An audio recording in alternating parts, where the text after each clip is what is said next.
Glenn and Foster, 97.1 The Ticket, our special Detroit Tigers roundtable with Jamie, the Hatchet Man, and Mike Sullivan.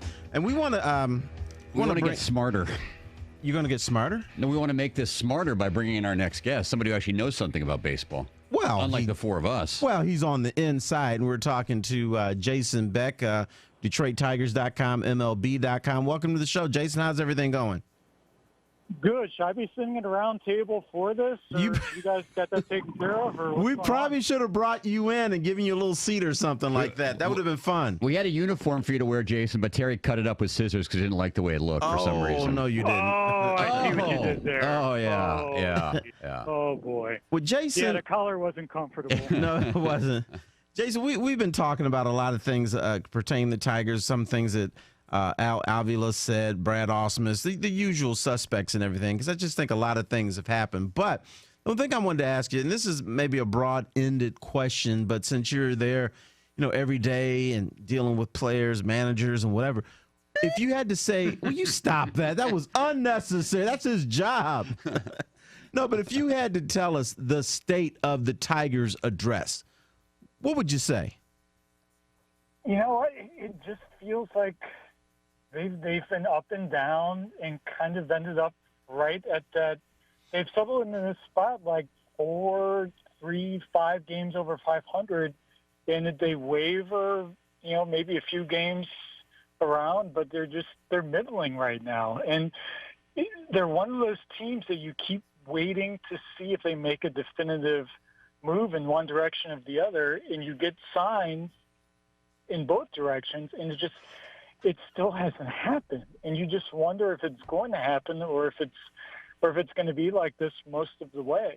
They had an opportunity here. I think with the White Sox, it's funny to think of it that they went into Sunday with a chance at a 4-game series sweep on the road, which I think could have been a big momentum boost. And then basically 10 innings later, you've got a series split against a team that seems to be searching for direction in the White Sox. And you're left wondering again, where is this team?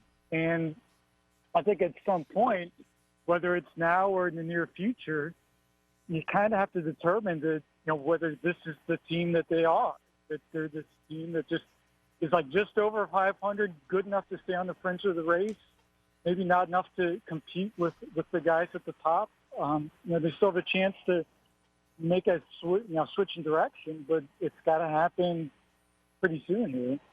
So Jason, when you look at the trade deadline, and we're all asking the buy or sell question, I know you don't know the answer yourself, but if you look at there's pieces on this team that they could sell, is there a distinct advantage to doing it now here in July at the trade deadline, given the value you could get, or are they just as liable to get value if they decide during the offseason to trade? Because unless I'm mistaken, right, there's no expiring contracts on this roster. There's no David Price or Yoenis Cespedes, so they could theoretically retool this roster in the offseason as well as doing it at the trade deadline. Right. Yeah, it depends on who you're talking about.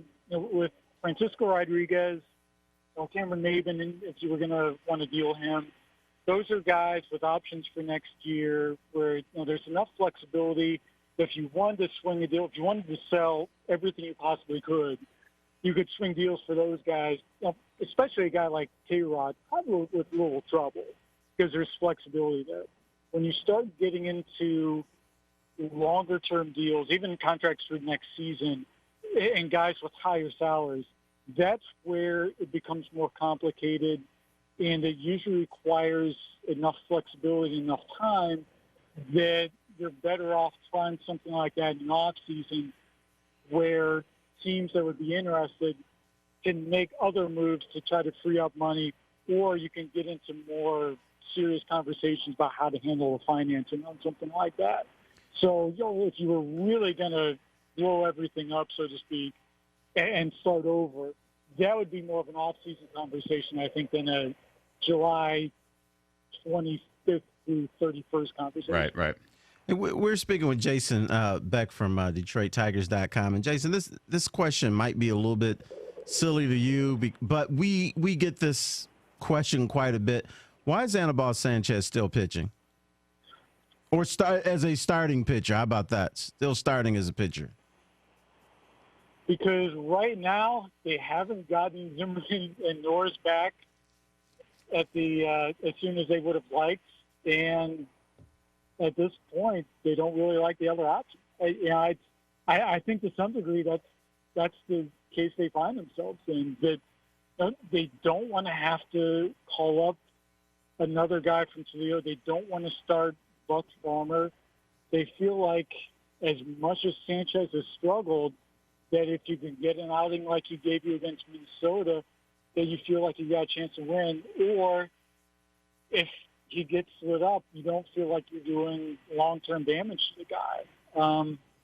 He shows signs every once in a while. Now, granted, it's becoming fewer and further between that you see those outings like Minnesota, but you keep hoping that you get that outing where something starts to click and you can get some sort of hope that you can get something out of them here for the money. And then you get an outing like Chicago, where, granted, it was only one extra base hit in that bunch, but it was a crushing extra base hit, that home run.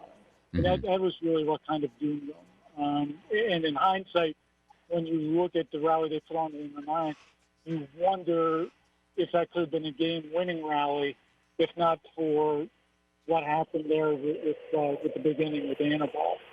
But it's a combination of depth issues, and I think realistically with the contract, you have to try to go to every length and even beyond every reasonable length to try to get something out of him. Yeah, because he's making $16.5 million a year. I kind of understand that. It's like Valenti money. Yeah, we have to put him on the air. Jason, with respect to Ausmus, and here on our radio station, the second guessing happens all the time, and I'm not going to ask you to go through all the various iterations of that. But one of my frustrations with Ausmus is you just go back to last Tuesday and Wednesday, right? On Tuesday, he goes with the righties instead of the lefties against Kinsler for the Twins, saying that was the way the numbers worked. He's better actually against lefties than righties. And the next day he throws Saltalamacchi up there and says, throw numbers to the wind, see if Saltalamacchi can run into one. I tend to think that the best managers have a philosophy and stick with it come hell or high water. Or maybe the best managers go by the seat of their pants. In your experience, you covered Leland for a lot of years. Do you agree with Ausmus kind of switching up there, or do you think he'd be better served to kind of stick with one way and go for it? Yeah, I've been covering Ausmus for 3 years now, or 2.5, whatever you want to count this year. That was the first time I can really remember him reversing course that quickly on the decision. And it kind of felt like almost like a desperation move to try to get some sort of spark or maybe a reaction to the result that came out. And as it turns out, he got the same result pinching for with Saltalamacchi that he did sticking with McCann. But usually he's more of a stick to the numbers, stick to the trends, make a decision, and be consistent with the type of manager. I can't remember too many times hearing hunch or instinct or something like that where every once in a while you get that from Leland. Brad doesn't usually do that, or very, very rarely does that. And to the point where when it does, like that decision you talked about, it really stands out. And I think at this point, he's almost better off being consistent with it so that there's a predictability there, and that when he fights the reasoning, it stands more if you stick with it. You know what I mean? Yeah, no, I agree. Yeah. Well, Jason, we want to thank you for joining us here on our Tigers Roundtable. There's a lot going on. I'm sure we'll be keeping touch down the road. Take care, and we'll be talking to you. Cool. Sounds good. Thanks for having me on. Hopefully, looking forward to the table next time. All right. We'll let you know when we do that again. All right. Coming up, thank you, Jason. We have some breaking news, and also the Roundtable is going to discuss Tigers manager Brad Ausmus. That's coming up next on the Valenti and Foster Show.